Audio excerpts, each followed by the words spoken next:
Hey guys, how's it going? I hope you're having a great day today.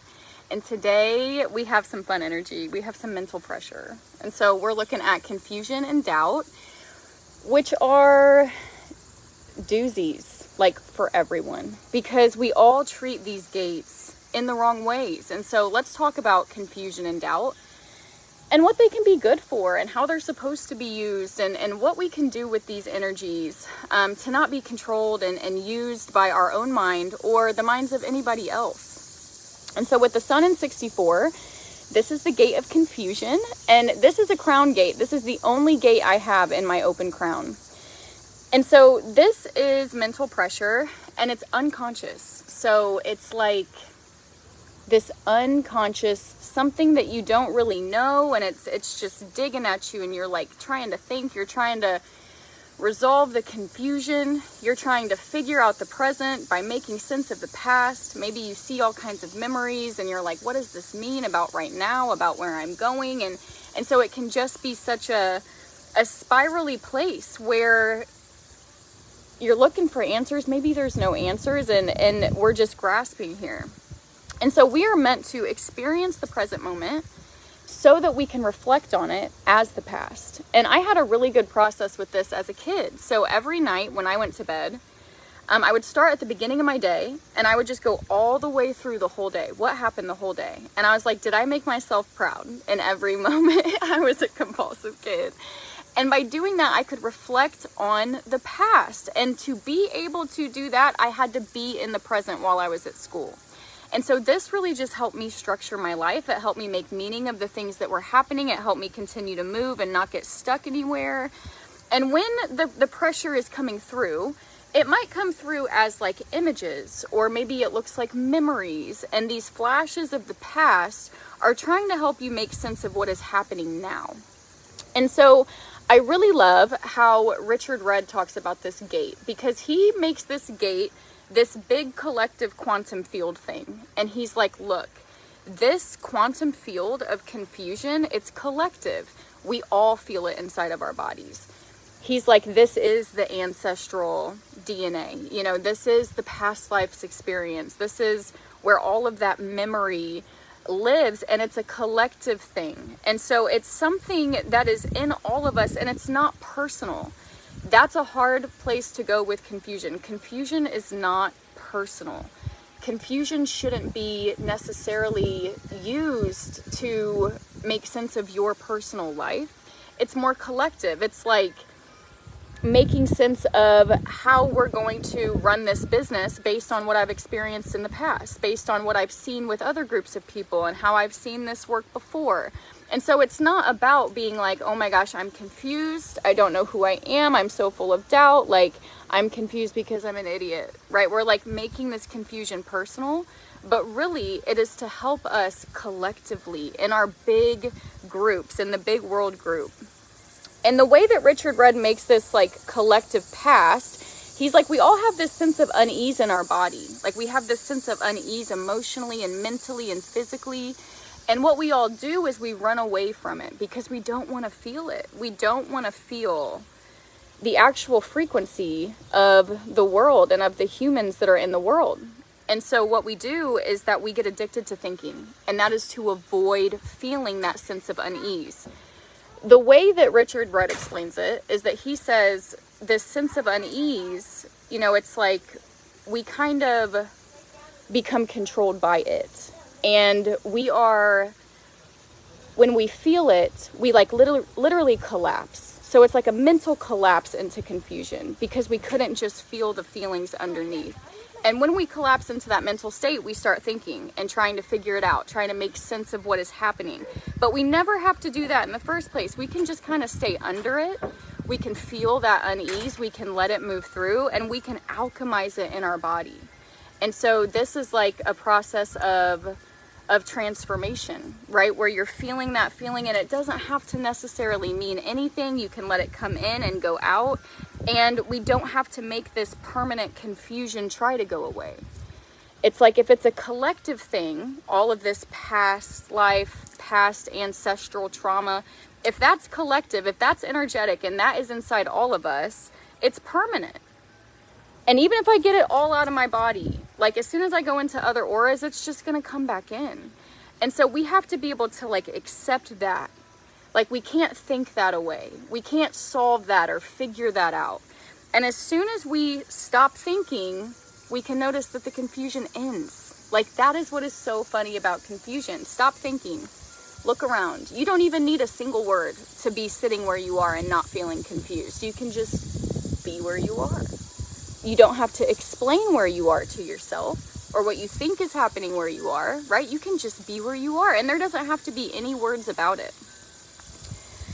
And so the solution for this, to me, is to follow your authority. Follow strategy and authority with human design. If you can find that thing inside your body that knows where you're going, you can start listening to that and not listening to your mind. And as you follow that thing, you stop believing the mind. You stop believing the things that it tells you. You stop believing all the should, could, woulds that you should go do, become who you're not, who's better, like all of these things.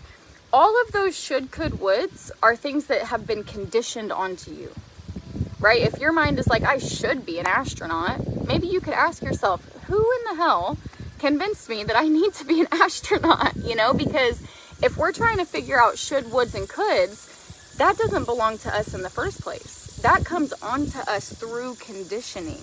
And so that's impossible to make sense of because it never belonged to you in the beginning of the thing. And so making sense is a process. This is like a long process because logic isn't involved. And so to really make sense out of life, you kind of just have to like let time sort you out. You can't necessarily pick up that book or get with that person or just solve the thing today. Time will take you through a process of making sense of where you are. And with this pressure, it's not like it's new things all the time. It's kind of like recirculating your past, and it's feeding it to you. And so maybe you see the same experiences. It's more like a washing machine where it's the same things just circulating around, and you're adding to it as you move through the present. And as that pressure comes, you can know there's no manifestation power behind thoughts. Like, thoughts are not based out of a motor. They're based out of a pressure. And so you can like act those out if you want to, but you don't have to. And just because you think you're about to do something, you don't have to be afraid that you're actually going to do it. And you don't actually have to do it. And so this process of unbelieving your own mind, you are becoming free. You are becoming uncontrolled by the inside and uncontrolled by the energy that comes into you from the outside. And what you start to realize is that your mind was never here to know what to do. Your mind doesn't know where you're going. It doesn't know who you are. It doesn't know your gifts. You know, your mind is here to watch and see. It's here to watch the life. It's here to watch the inside of your body, to watch the inside of your mind. And as it's doing that, life can tell you who you are. Let your mind watch so that it can learn instead of being in the spot where you think you know everything and so there's just nothing for you to learn. Because if we can have eyes to see and ears to hear, life is telling us things all of the time. We just have to get out of our own way. And so the shadows here are pretty cool. The repressive side is imitation. And what we do is we copy people. We copy our parents, we copy our friends, we copy that person who just started a business because we are so full of self-doubt that we could not possibly be ourselves or even know what ourself would create or what ourself would do. And so all we can do is just copy people. And so we're just combating fear through imitation. And this, you know, even though you're copying people, it can still manage to look original. And I would say that a huge amount of our population is in that state. And what is hard about the shadow states, what we have to understand is that the people that are operating within them, they are fueled by that pain. They are fueled by that place of unease. And that is so much of the dilemma, right? That is why we want to get to the gifts, because getting to these places is the tension leaving your body. It is you defeating that physical illness and being as healthy as you can be.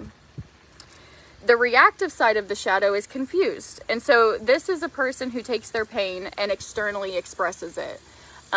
Maybe they're going to put their confusion onto another. It's basically like a form of self-doubt that we have filled with anger and then thrown on the outside. So it's like self-doubt that we can't take responsibility for, so we put it on somebody else. And as you stop believing your mind, as you embrace the confusion without trying to change it, you are alchemizing, you are transmuting that pain into gold. And this is going to turn into imagination. So this is like going where no one has gone, right? This is allowing yourself to come out into life, your creativity, what you have to offer, what you're here to be, your difference. And this imagination, it's beyond constraints. So it's beyond ideas of society and culture and what we should, could, would. This is imagination that is like literally flowing through your DNA, because it's not just locked up within your thinking mind. And so your inner light, you're not just keeping it here in some painful little running away spiral. You're allowing this inner light to move throughout your entire body. And to me, that's where the infinite intelligence actually lives. Like, that's where your connection to life actually is. And so getting to that place is so magical, and it's so less tense, and it feels so peaceful. And so 63 on the other side, this is doubt. And it's really funny because confusion and doubt create like a self-fulfilling prophecy. Like, they create this like biofeedback loop where they feed each other so that they never ever end. And so I'm going to kind of explain how that happens. It's like we experience the pain, the collective pain, if we want to call it collective quantum pain, or if we want to call it ancestral trauma, or if we want to call it past lives, like we can call it all kinds of things. But really, it's just pain of the past. And so we don't want to experience that. Our mind collapses into a state of confusion and we start trying to figure it out. This is so that we can avoid fully feeling, okay? This in and of itself keeps you running away from yourself, right? This basic urge to flee from the pain keeps you from ever facing your true self. And so that's where the self-doubt begins. We doubt ourselves because we've never been able to find out who we are.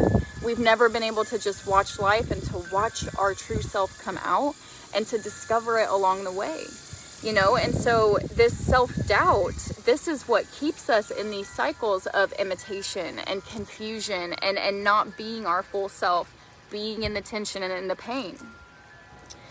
And so this doubt gate is about the logical side of the brain, the left side of the brain, and it sees these repeating patterns. So the only time that doubt is purposeful is when it's looking at a pattern and the pattern's not clear and it's like, this pattern's not clear. What's up with this? That's doubt. And doubt is so purposeful because that is how understanding begins. We don't understand something. We're like, I don't get that. Like, we're doubting. We're like, that doesn't make any sense to me. I don't understand why I'm not seeing this. And so that is when the process begins, and life is going to show you. It's going to build the understanding inside of you. And so doubt is truly a beginning. And it is the inspiration for all of our logical processes. So all scientists use the fuel of doubt to discover truth and to discover what patterns are going to work best for our future. And so that we can keep finding what's true as true changes. And so this needs proof, facts. This is going for the truth. This is going for that answer. And the fuel is to question. So we're questioning to get an answer. And I love this place right here because so often I feel like we don't get the right answers because we're not asking the right questions. And getting the right answer begins with asking the right question. The place that I'm at today, I will literally ask life questions and it will answer them through people and through experiences. But what I've seen is that if I'm asking the wrong question, I'm going to get the wrong answer. And so starting with the right question, that is a magical, magical place that really isn't very seen. It's not seen by very many people. And beginning there, that's the right place to start your experiment, to start your learning, to start your understanding. And so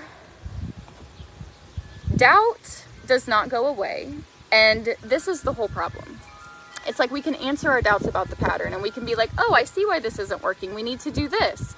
But because doubt is this like collective fuel, it doesn't go away, and it sits in your brain unconsciously, causing this very massive amount of pressure. And it feels like this general sense of like unsettling, like you just don't feel very good. And so as you feel this, what you want is certainty. And this doubt, it will drive you out there to find certainty in others, you know, to find that answer in books and movies and all of the things. And so when we can't deal, we might turn this doubt on the inside. We might make this into like a self-doubt, or we might start putting it onto other people and make it like a projection. And so what the doubt is here for is to, you know, find our answers, our collective answers. Like, how do we need to farm corn in Indiana in order to produce this much by the end of the whatever? It's like, these are the places that doubt can really serve us. Doubt was never made to like look at a person and be like, are you sure you should be doing that? Or like, do you really think you should be doing music? Or like, do you really think that's right? Like, and you should say it like that, you know, like, oh, I don't know. It's like all of this like self-doubt, we've turned it and made it about us instead of looking out there and using it out there to make a better world for us. So with our self-doubt, we stop ourselves from creating a better world, because that's where the doubt and the confusion are supposed to be focused. It was never really meant to be focused on us in the first place. And internalizing this self-doubt, it can be so hard, because doing this, it eliminates your self-trust. It eliminates your true creativity, and then you can't necessarily even participate. And so the best thing to do with this is to just embrace and allow it. You know, any premature action that comes from self-doubt is going to take you towards places that aren't so true for you. And so if you are in this place, and, you know, especially today is about like hopping and making a decision because you're sure that you figured it out. Just wait. Just slow down. We don't need to do anything today, right? Like, whatever is for us can make its way to us, and whatever is for you can wait on you. And so you have all the time in the world to come to that decision or to make that move. And at the end of the thing, you know, like, you don't even make decisions. It's like at some point in time, you can get to a place where you watch life make all the decisions for you, and you're just kind of like watching that movement happen. And so all of that stress, all of that pressure, all of that doubt that wants to drive you into the world to make some big change, you can just feel it, and then it can just leave you, you know. And if you turn around and face that pain, you can begin to discover who you really are. You can begin to let your true gifts out in the world, and you can begin to serve as yourself in a way that actually feels good to you. So I think that something we can know is that uncertainty is the truth. Like, there's no certainty in this life. Change is the only permanent thing. And so if you are going out there today, you know, and you see people marketing certainty, you could know that that might be dangerous for you. Because in my world, certainty is something that's truly just not real. Like, no one can guarantee you results or a better marriage, or that this is going to happen if you put your kids in this school. Like, there are no guarantees in life. And everything that happens for us can be like beautiful and purposeful and for us. And we don't have to run out there and make big drastic changes out of big scary feelings. You know, like, if we just always move from a place of centered peace, then we can know that what we're doing is actually serving ourselves and each other. And so if this is internalized and it's the repressive side, it's going to be that self-doubt, and it's going to be based in comparison. It's going to always plant you in the place that you're not good enough. The things you say aren't good enough. The things you do aren't good enough. You're not good enough to be this, that, and whatever.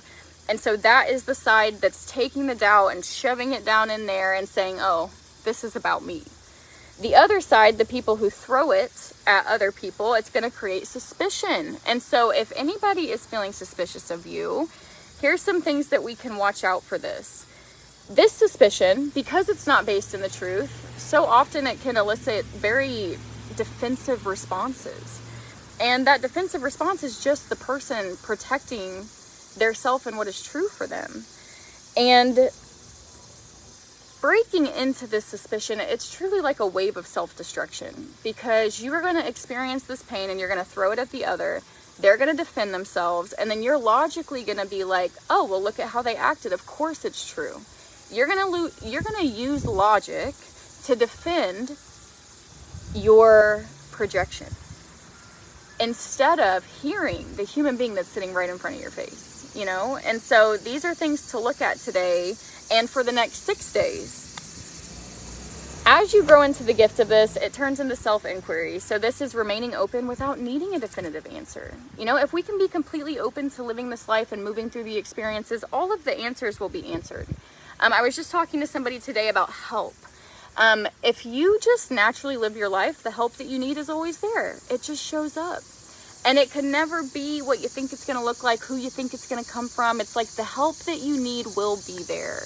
And you never have to stress about going to find it, you know, because if you are alone and the help is not there, then this is a time for you to be with yourself, right? And to go in there. When you really need help, those people will come around to you, and you can have faith in life and the self inside of them, because this greater movement, it takes care of you if you can just allow it to. And so as you begin to remain open without a definitive answer, you start to see that you are infinitely bound to everything that you observe, that the things that come into your life, they're for you to see. And this is the end of logic. This would be the end of being able to like objectively assess life and decide what you're gonna do or who you are, or any of these things. Because as you come into this, you know, the final step of logic is an internal realization of truth. And that is something that you can't find out there, right? Like if you are dedicated to this life and you are in your logic and you are studying and you are helping and you're living your life, you might have the chance of having that illumination of truth on the inside of you, right? But it comes out of a result of respecting your life and not disowning your life to go find it. Does that make sense? Like that is so freaking beautiful. And so you begin to see that everything affects everything, and you start working your way towards that inner self, allowing who you are to come out, discovering your differences, discovering your skills, maybe seeing some of the deeper aspects of that quantum past, ancestral past life stuff, you know, and seeing the things within that you could bring into this life and use to help the people that are here now with you. And so I hope you guys have an amazing day today. I love you, and I'll be back soon.